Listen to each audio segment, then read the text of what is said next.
আশা করছি সবাই ভালো আছেন। অনেক দিন পরে আবার সবার সাথে আমার ভিডিও শেয়ার করছি।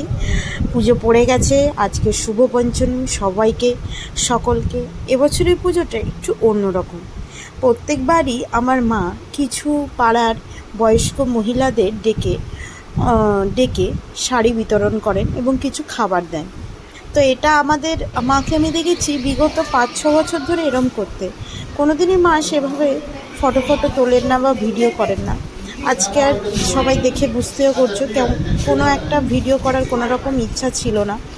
যে যেরকম এসেছিলো সেভাবে বসেই আমার মা যেভাবে যাকে যে শাড়ি দিয়েছে বা যার যে রঙের পছন্দ তাকে সেই শাড়িটা মা তুলে দিচ্ছে এবং সকলকেই যা যা খাবার দেয়া সব কিছু দেয়া হয়েছে, শাড়ি দেয়া হয়েছে এবং আমার মা যা যা করেন তাই করেছে। প্রত্যেক বছরই আমার মা এটা করে।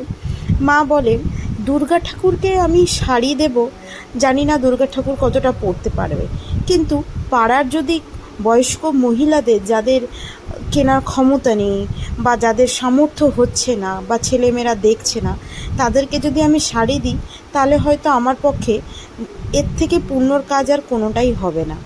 সেটাই আমি এখানে তুলে ধরলাম সকলে তোমাদের কাছে। তোমরা দেখতে থাকো পুরো ভিডিওটা।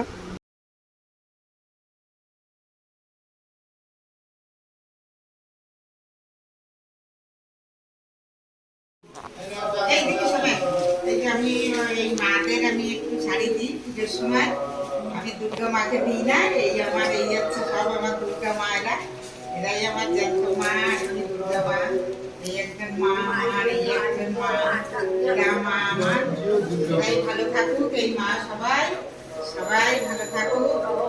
এই মা আমার, এরা সব সুন্দর সুন্দর মা। এই 5 জন মাকে আমি, আমাকে মা করেন না, সবাই আমার মা, আমার মা সবাই মা। আজকের ভিডিওটা এখানেই শেষ করছি। আশা করছি সকলের ভালো লেগেছে।